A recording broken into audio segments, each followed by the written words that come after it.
Okay, so are you ready to dive in? Always up for a good deep dive, Yeah. especially with a collection like this. Because today we are talking about conspiracy theories, Yeah.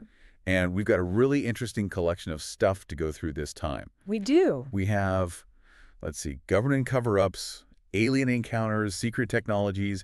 We even have a transcript from, purportedly, a reptilian being. I have to say, this is a first. I don't think I've ever encountered a reptilian interview transcript before. I mean, you know, we'll believe it when we see it, or I guess hear it in this case. Right, exactly. We'll have to see if it sounds believable. But it's all very intriguing, isn't it? It really is. And that's what we're here to do. Explore these sources, see what arguments they're making, try to connect the dots. It's like detective work, but instead of clues, we have these, well, let's call them threads of thought, and we're trying to see if they lead anywhere. And maybe the first thread we should pull on is this pamphlet arguing that AIDS was engineered as a bioweapon. Oh, yes, that one.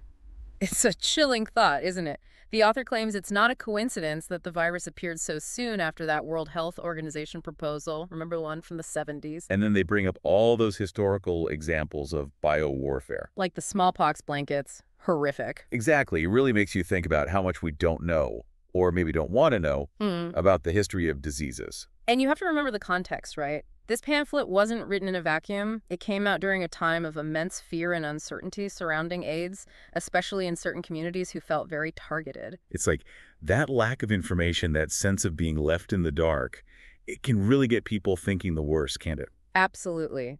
Fear and uncertainty can be fertile ground for suspicion and speculation, and those can blossom into some pretty elaborate theories. Speaking of which, let's move on to this article about Nazi technology and UFOs. Ah, yes. This one tries to tie those unexplained Foo Fighters sightings from World War II to advanced Nazi aircraft. And possibly even Tesla's work on electromagnetism. Exactly.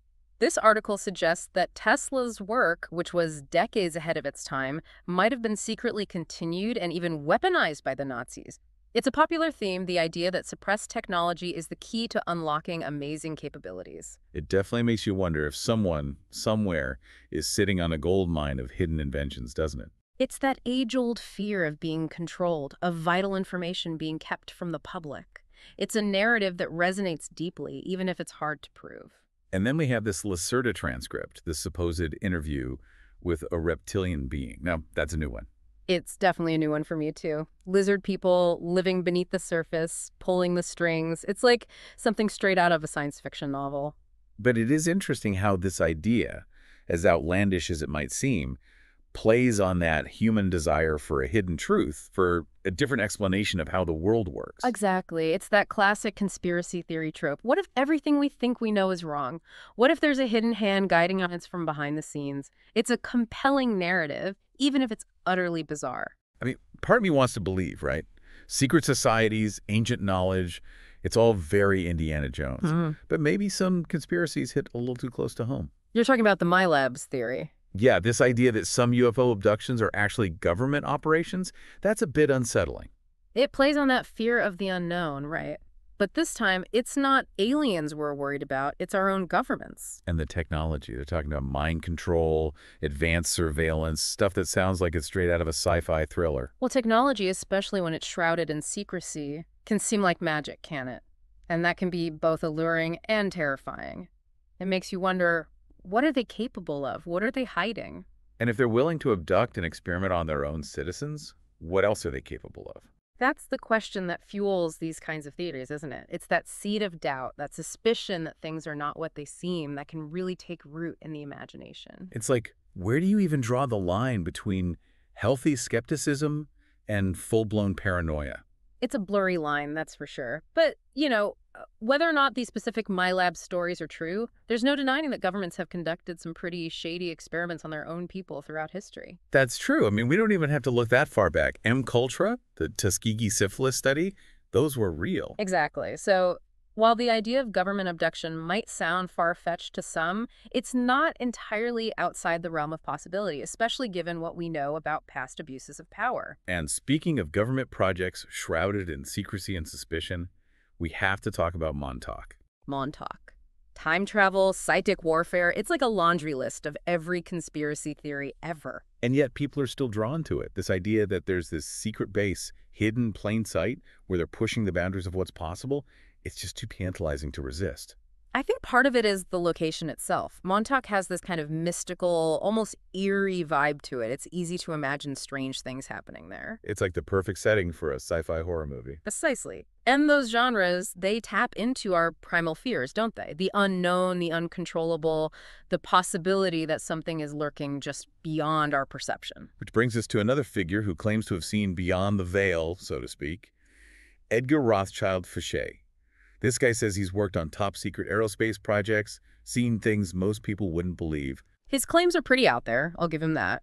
Flying triangles, reverse-engineered alien tech, it's all very The X-Files. But he's so convincing, so detailed in his descriptions. He even talks about a secret government lab called DARK, where they're supposedly developing all this incredible technology. You know, I have to admit, there's a part of me, however small, that wants to believe him. The idea that somewhere out there, hidden from public view, there are these technological marvels, these glimpses into a future we can barely comprehend. It's a seductive thought. It's that classic clash between skepticism and wonder, isn't it? Do we dismiss these stories as the ramblings of madmen, or do we allow ourselves to entertain the possibility that maybe, just maybe, there's more to reality than we're being told? It's almost like we're addicted to the unknown, aren't we? We crave those glimpses behind the curtain, even if what we find there is unsettling or even frightening. It's like that feeling you get when you're a kid sneaking a peek at a present before Christmas. You know you shouldn't, but you can't help but wonder what's hidden inside. Exactly. And these conspiracy theories, they offer that same kind of forbidden knowledge. They tap into our desire to see the world differently, to uncover the secrets we believe are being kept from us. But, you know, as much as we've been poking fun at some of these theories today, I think there's also a serious side to this, isn't there? Absolutely. These narratives, even the ones that seem completely outlandish, they often reflect very real anxieties about the world. Like that fear of being controlled, of not having all the information. We see that theme popping up again and again, whether it's government cover-ups, alien manipulation, or suppressed technology. It speaks to a certain powerlessness that many people feel, a sense that decisions are being made behind closed doors that directly affect their lives, but which they have no control over. It's like we want to believe that someone, somewhere, has a handle on things, but deep down we suspect that might not be the case. And that can be a very unsettling thought, because if no one is really in control, if the systems we rely on are flawed, then that means we're all just along for the ride. So where does that leave us? How do we navigate a world where information is so readily available, yet so difficult to verify?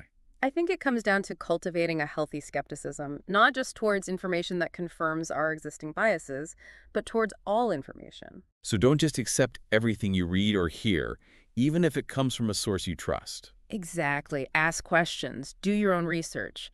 Be open to the possibility that you might be wrong. Because, at the end of the day, the most powerful tool we have is our own critical thinking.